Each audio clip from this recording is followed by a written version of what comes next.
Ladies and gentlemen, for your consideration, Crystal, Ronette, and Chiffon. Little shop of horrors. Hey, so this is how I made the movie. I wrote this forever ago, like must have been 2018, and then I found out that I was getting grants to shoot a different movie, so I ended up shooting Chopped in that summer instead of Just Another Night. After moving down to Oregon, I had zero film connections, and I needed to start somewhere, so I decided to take this movie. I had a little read-through of it over Skype with Gavin and Gretchen, who you've seen in a gaggle of other movies, as well as Sarah, who ended up playing Donna in the movie, had agreed to join this read-through, and they all helped give me some constructive feedback. I edited the script, I liked the version that I had, and then I put out a casting call.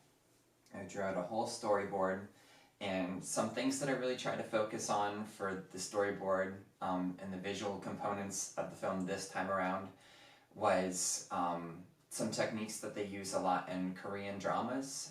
I used using boxing, in which objects in the foreground or the background sort of help indicate how you're supposed to feel about the characters on screen. If you see the outside of a school building and there's a window here and a window here and characters in both of these windows and they're talking to each other, you can tell that they're on different pages. They're not on the same page. But when you put two characters together inside an open door frame or some other object, that indicates that they're on the same page. Another thing that I thought about was lighting, and like a contrast in lighting and how that's supposed to inform how you feel about characters. In a lot of movies, like the Transformer movies, you can see that they'll often have orange light on the characters and like a teal light in the background. There are several instances in particular where Melanie herself is in front of like a blue background, and it's mostly just Melanie that we ever see with this blue behind her, and that's supposed to sort of inform this sort of wounded character that she ended up becoming. For the sake of the combat sequence, I tried my best to block all of that with myself and borrowing Sam ahead of time and then send that to the actors that was going to involve to help save a little bit of time on the day of set. We had a virtual read-through with the cast a few weeks before we started filming, and I was using the app Google Duo, but there was some really bad audio feedback that made it very difficult for us to hear anything that was said. It ended up being laggy and there was a lot of static, which isn't an issue I've had before on my read-throughs, but this time it was. Just to set the scene here, I'd lost all of my confidence as far as directing goes and making movies before making this one.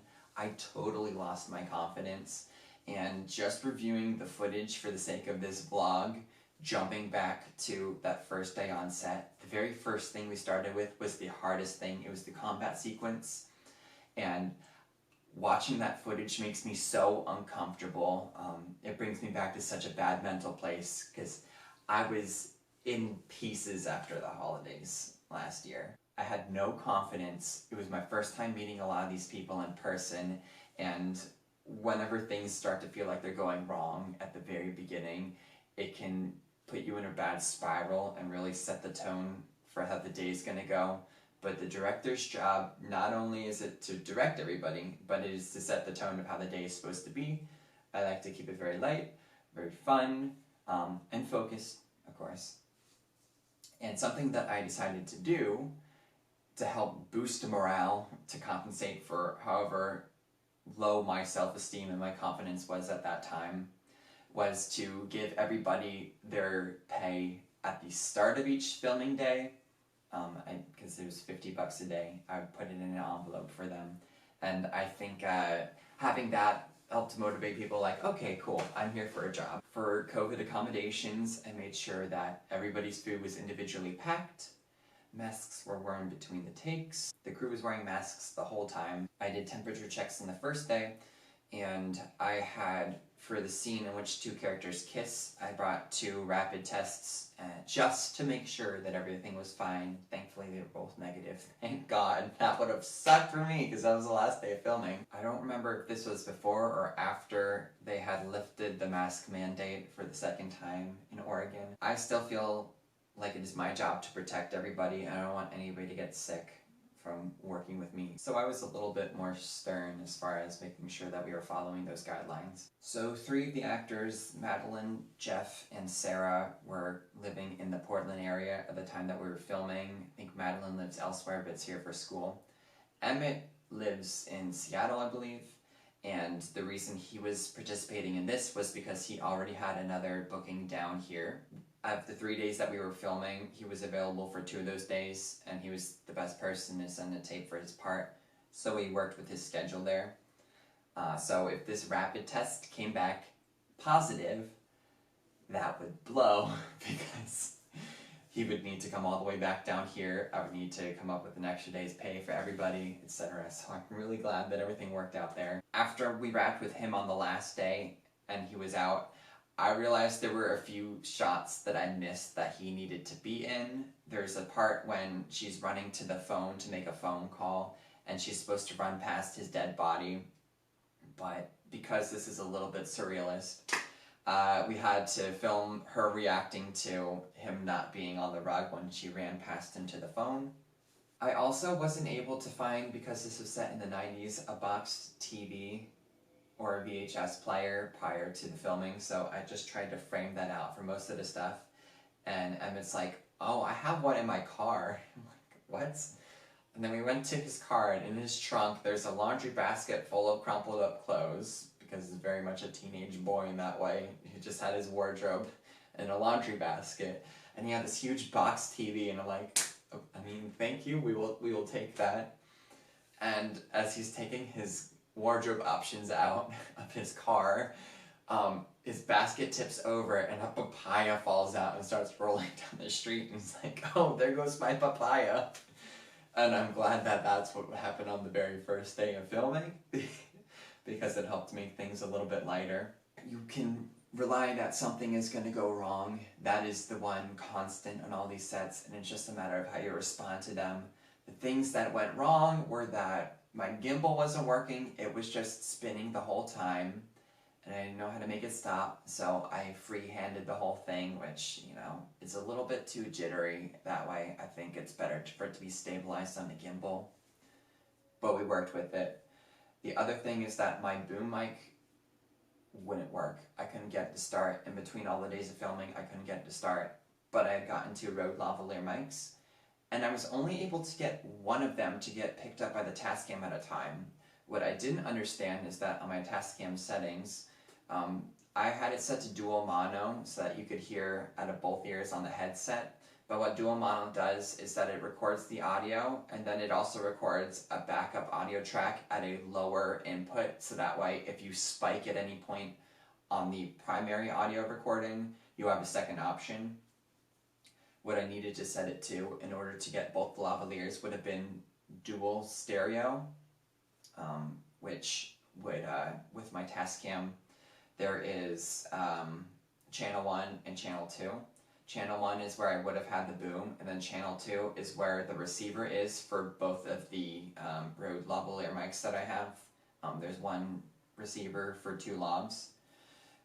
So I was only able to get the one of those lavs to pick up at a time because I didn't understand the dual mono and the dual stereo setting. Thankfully, I fixed that for my next film, Hell Weathers and the Sinister Sisters, which came after this one. Any scene where there's no talking, I usually mute it, and then I'll do the Foley for everything. The movie that they're listening to in the background is actually The Witch in the Woods, movie I made with Gretchen and a bunch of other people a few years ago. This is set in the 90s. Aside from their wardrobe, I was hinting at that with the telephone, with the box TV, and then she's listening to a grunge song. It's a song that I wrote and I made the backtrack for, and I sang on, and I was trying to emulate Nirvana. Watch your soul drifting up out your lungs. That boost is chemical and ain't nobody done.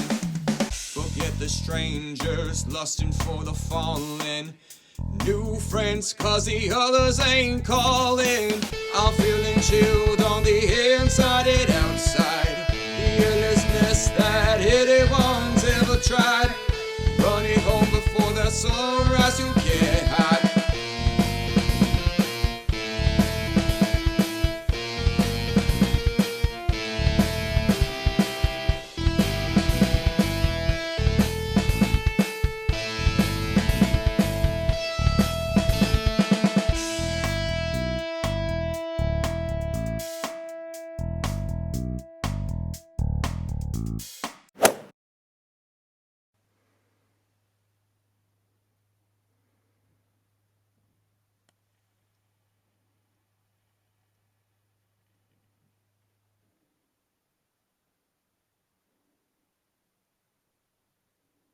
Originally, the character of Melanie was supposed to be a lot more spunky. The way that I wrote it, she was a little more edgy and sarcastic, which is all a front for her actually being very vulnerable. It seemed like the right choice was Madeline, and Madeline read a lot more wounded than I had originally seen the character, and that transformed the film in an interesting way that I hadn't considered prior to the casting process. So I think that really worked to the benefit of the film. So it's important to keep your mind open as a casting director that sometimes option B will come along and it's important to consider, how would that affect the story? Of all of the characters in the film, I auditioned the 3 speaking roles for Fear. I just went off of a headshot and resume. In my casting call, I said, I just need those 2 things. I had probably like close to 20 or 30 people submit just for Fear, and of all of the options that I saw, there were 2 that I was interested in. There was somebody named Scott, and there was somebody named Jeff. I ended up picking Jeff because in addition to his headshot and resume, he had a reel too, and in his reel there was a scene from a Western where he was a badass in that. This is a little bit inspired by Halloween. Clearly you can tell from the mask. But when they were casting Halloween, they had went to some big name people like Christopher Lee and some other people, and they all turned it down. And then the producer, Erwin Yablon, said, why don't we ask Donald Pleasance, who he had seen in a movie called Will Penny, which was this Western, and Donald Pleasance was playing like a bad guy with like a crazy eye, and he was just out to he was out to ruin the day. So I felt very serendipitous seeing that, but I was most excited to work with Jeff. Plus, he was in Animal House, that fraternity movie from forever ago. I think the movie starts actually with a shot of him from behind him, like the movie starts on his back and then he walks into the scene and it reveals the other characters. So I didn't end up picking Scott, but I ended up meeting him for coffee afterwards because we seemed to connect as far as like things we were interested in doing, and I actually wrote the next movie, How Others and the Sinister Sisters, specifically for Scott. And then there was an actress named Kathy that ended up not picking for the Donna character.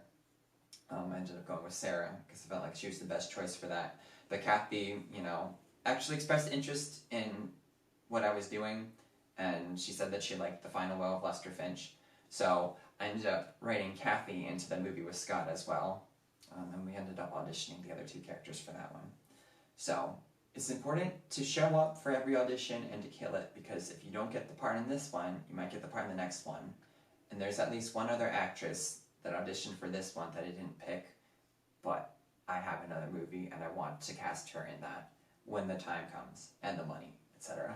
This is the first time that I have gotten somebody else to do the music for me. Aside from the Recipe for Disaster, when I used music from YouTube's audio library, their open domain music, I've had 3 composers back out on me at the last minute, and I've had to make the music for all of my movies.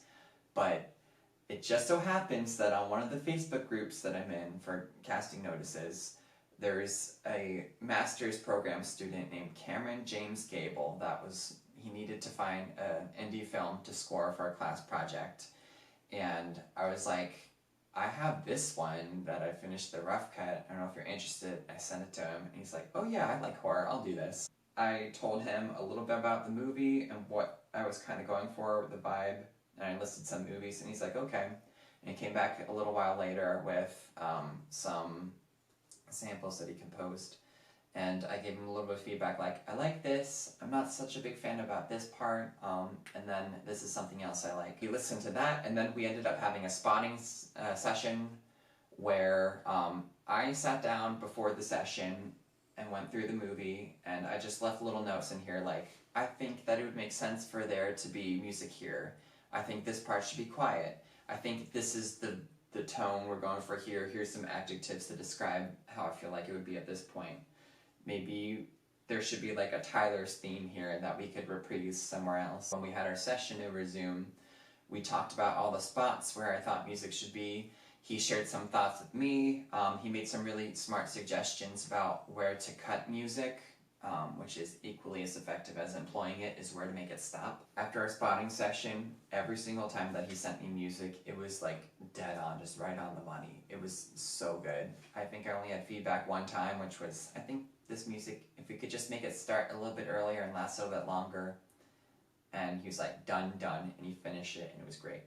So he sent me all the music. It was fantastic. It really elevated the whole thing. Things that I learned on this one, I was able to observe points where there were inconsistencies with the lighting. Lighting environments for nighttime is challenging. I was trying to like emulate what I had seen Kendra and Maddie Cattle do on Death's Lullaby years ago when I had them on as gaffers, and Chris Jordan was also a gaffer on that one. There were times when I would be lighting windows in the background, and then I would kind of miss those windows in other coverage when I needed my lights elsewhere. I think I would try to, in the future, with some of the wide shots of the nighttime outside, try to have the lighting come from a higher place to sort of spread and diffuse over the environment a little bit more, because you could tell that the lights were a little bit hot on objects close toward where the light itself was stood out of frame. Other things that I missed, there was more dialogue in the last scene when Melanie has finally she's admitted her fear and gotten fear to leave, and then she's, locked the door and left him outside. She's supposed to turn around and Tyler's there saying, "Oh, you look like you've seen a ghost," and then it cuts back to Melanie, and then it cuts over to Donna.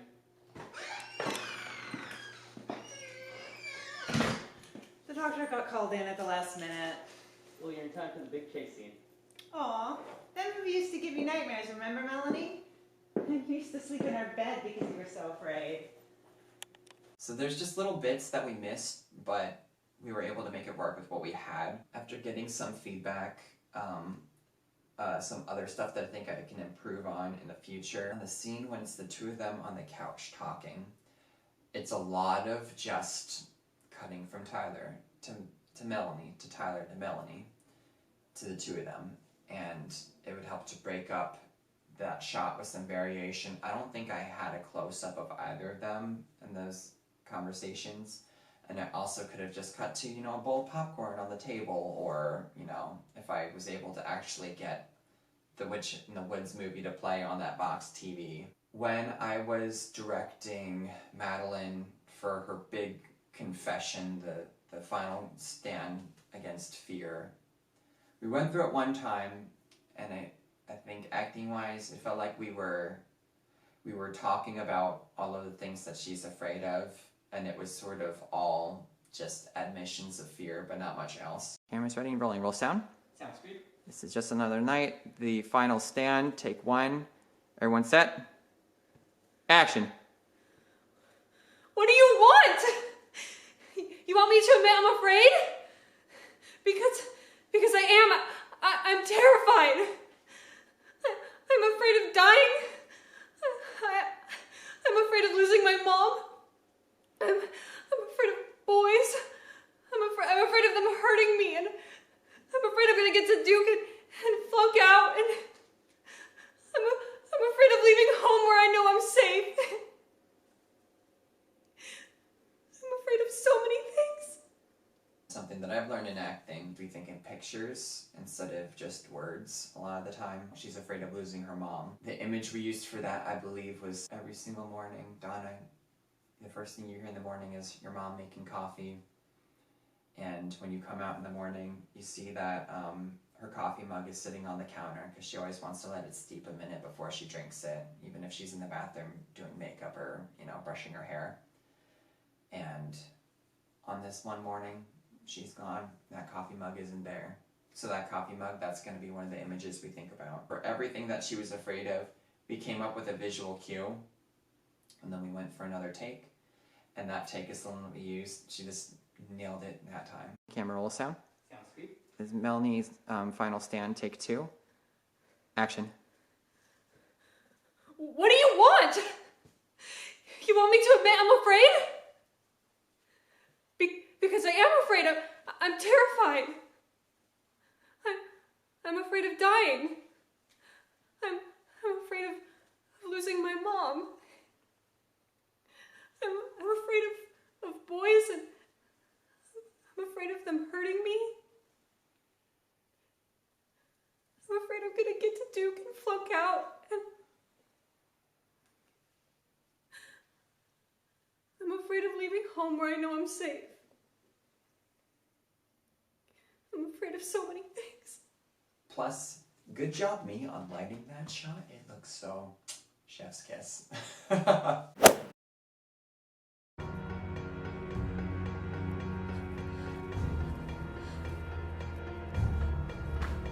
What do you want? You want me to admit I'm afraid?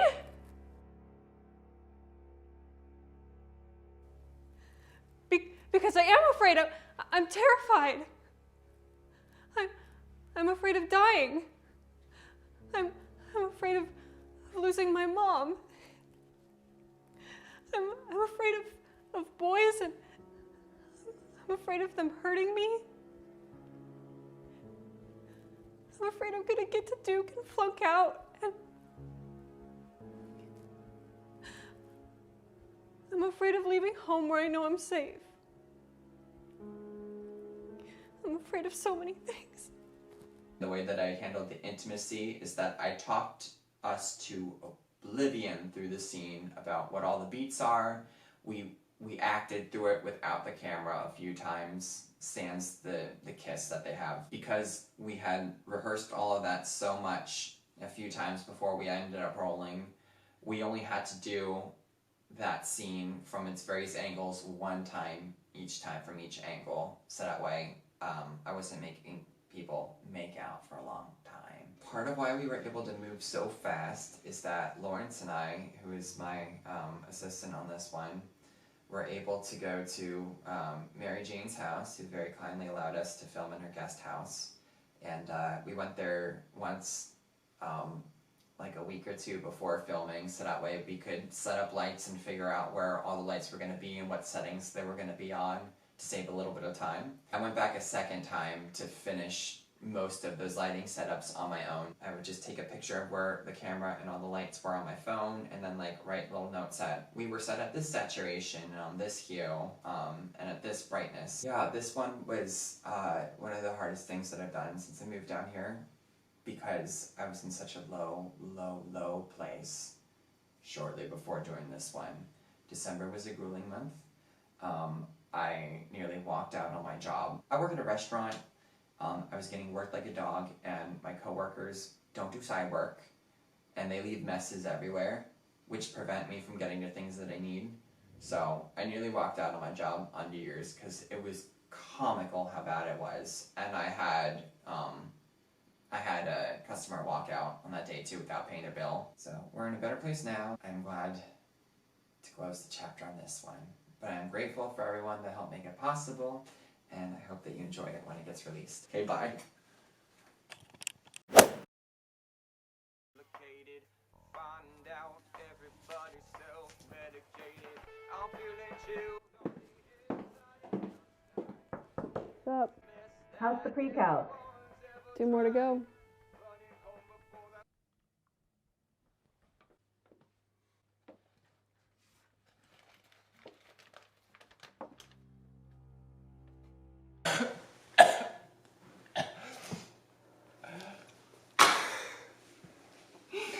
Sorry. Sure, the queen finishes her pre-calc. Do.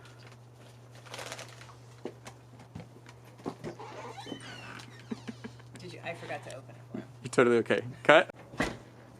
Hey, Miss H. Right on schedule. I forgot. It's. One of these days, I'm sure. We're gonna keep going. We're just gonna take it back one line because we got the bark from the dog next door. Can we take it from the testicle lines one more time? There's money for pizza on the fridge. Please use it all. Thanks. Yes, all of the toppings. Will do. Have a good one. Cut.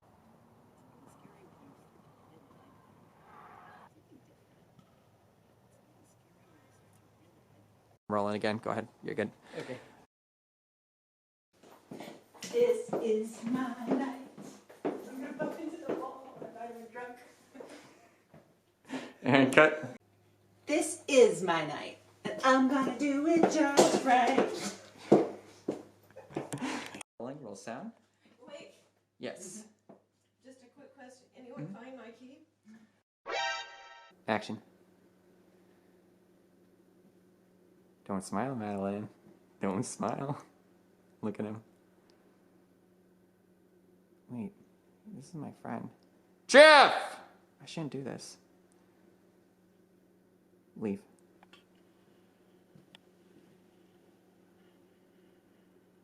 Langwood's urban legend. Calm down, nerd. A witch?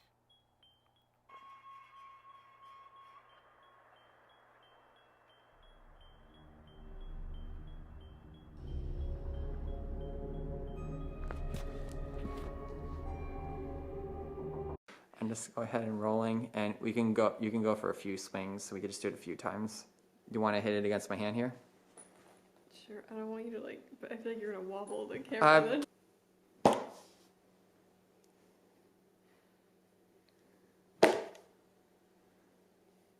It actually has a really cool effect on the lens here. I think it works well with the momentum. Usually, when you mimic the motion of the camera with what's happening, it works well.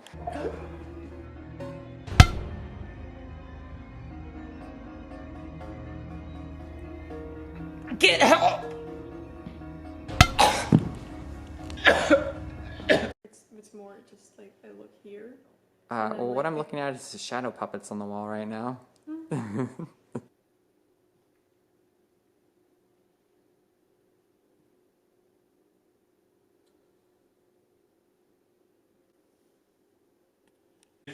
I'm just gonna move this flag. See, Schroeder's the one with the piano. Linus is the one with the blanket. And Big Pen's the dirty one. He's all Oh, yeah. I know you're my loyal servant, but I'm seriously bad for your street cred being the girl who allegedly pleasured Ronnie under the bleachers.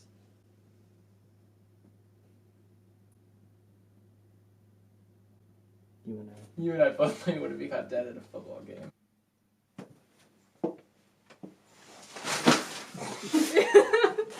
It's fine. Let's just. You're late, Squire. I'm sorry, your height is. I'll take it from the door again. You could put that painting down too. We're not gonna see it anymore. Just a one piece back. I just don't want to keep using new ones. Whenever you're ready, action. Oh wait, tilt it a little bit because signature is very clear there. Just a little bit, a little more this way. There. Oh, I could just cover a signature with my hand. like Oh, about there. but then I'm like opening it backwards. Is that okay? Uh, Because if I go like, oh wait, there's two signatures. Is that okay? that's fine. Let me just get focused one more time. Oh, I'm gonna. So funny. So this is the insert of opening the soda. No brand. Whenever you're ready, action.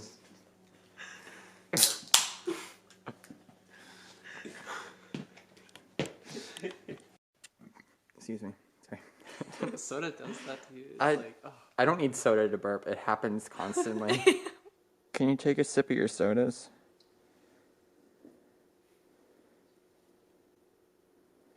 Oh my god. Okay. No, I really hope with me leaning forward and backwards that I'm not blurry for all this vlog because I'm not recording this twice.